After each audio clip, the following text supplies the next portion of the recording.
The big news, Maggie hit upon it going into the course of the break, is that the New England Patriots have cut Cam Newton. That Mac Jones is going to be the starter. Mac and Tua, week 1, when the Patriots take on the Miami Dolphins, a little Alabama alum game for the 2 starting quarterbacks, but Cam Newton cut by the Pats. I wonder if the Dolphins pick him up, just to get some intel on whatever the Patriots, a little week 1. Yeah, it's a Belichick move. Totally. You could do a little something like that with the Jets, maybe. Think about, we've been talking about the Jets, and we've been really failing to understand why they really never brought in like a backup who had maybe some gravitas or, could help Zach Wilson. Wilson's going to need somebody to talk to that's not his coaches throughout his rookie year, right? You just want a player. And I know they did bring in, who'd they bring in? Josh Johnson? Yes. So they brought in Johnson, so maybe that means no, but maybe, listen, Cam his career might be over. Like, his arm just isn't the same as it was. Couldn't throw the ball last year. Did not look great even against the Giants, in the preseason game that we just saw on Sunday. So I get it, but all teammates love Cam. He's been loved, going back to Auburn.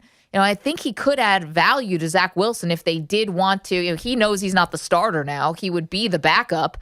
Can Cam Newton win you a game? Definitely. And could he provide a little bit of, mentorship maybe for Zach Wilson? Yeah, it's not they don't play the same way. No, they don't. I mean, they're just completely different players. With Wilson, yeah, and you Newton. want your backup to play like your starter. Similar in nature to where then you're not changing much of the offense if the backup has to come into the game, maybe due to injury or what have you. But Cam and Zach Wilson don't play like each other. I know people will talk about the Giants and Mike Glennon being the Giants' backup quarterback. I don't know how much Cam Newton really has left. You want to say you bring him in as a mentor? Can he learn?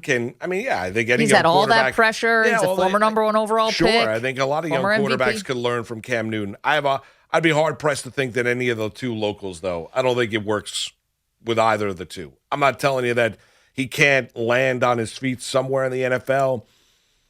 I think Cam is kind of washed. I really do. I don't know how much life Cam really has left. He couldn't throw the ball last year. Now, I know there was the pre-COVID, post-COVID Cam Newton, and people are going to look back at that Seattle Seahawks game last year and where all the headlines were that Cam is back and he's throwing the ball all over the place and looked really, really good throwing the football.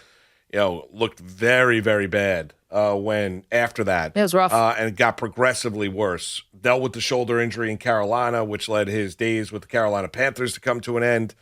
I don't know what Cam can really provide other than that backup mentorship role. I don't know. That's a lot, though, especially for a guy like Wilson. We don't remember. I think a lot of us do remember, but it was I think invaluable for Sam Darnold to have Josh McCown that first year, and McCown didn't have nearly obviously the career that Cam did. You also have the Jets playing New England week 2. Obviously, they're at Carolina week 1. You play them week 2, maybe get a little intel on what the Patriots are trying to do. Listen, for the Jets, I don't know how much it is about the wins and losses this year, but of course the team's going to be trying to win.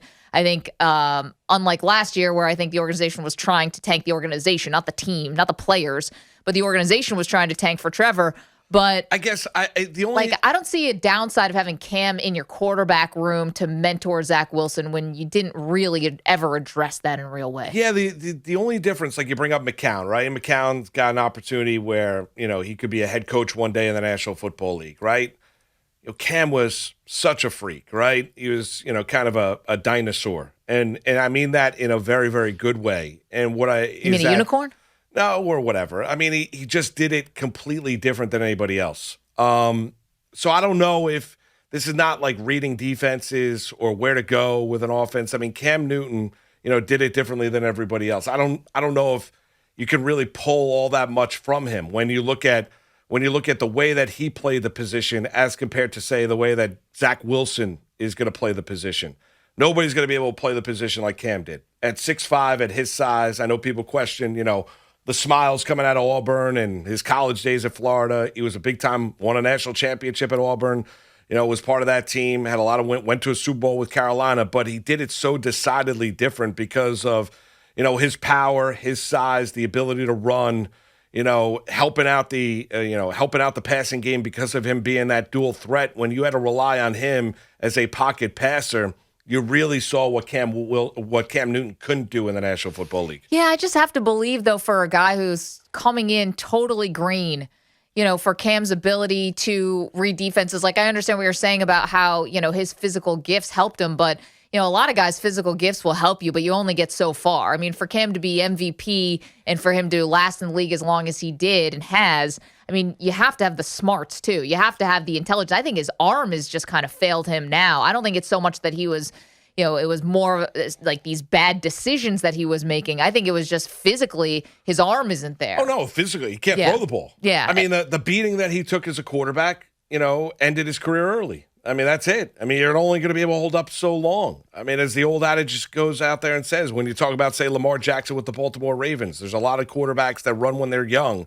Tell me when you see an old running quarterback. You don't see it in the National Football League because those hits do take a toll. If you don't make an adjustment as a signal caller, they are going to take the toll over the course of time, and it did with Cam Newton. It's a shame, but it absolutely did because he can no longer throw it. It looks like he has to give you max effort just to get the ball anywhere close to his wide receiver. Interesting to see where he may land. Could it be the Dolphins? Could it be the Jets? I don't know. But something tells me someone is probably going to take a flyer. It's going to be a Mac Jones world up in there in New England. Yeah. Mac Jones, the rookie quarterback. Which is interesting because New England also spent tons in free agency. I mean, this is why, people believe that like Belichick really did take it so personally that Brady won a Super Bowl, in his first year with the two of them split up, and that, Belichick went on this very uncharacteristic kind of spending spree in the first offense after they get humbled last year. And, they just didn't, as a team, just didn't have it. They had a lot of COVID opt-outs. We just talked about Cam and all the shortcomings there. They had some big key pieces on the defense missing.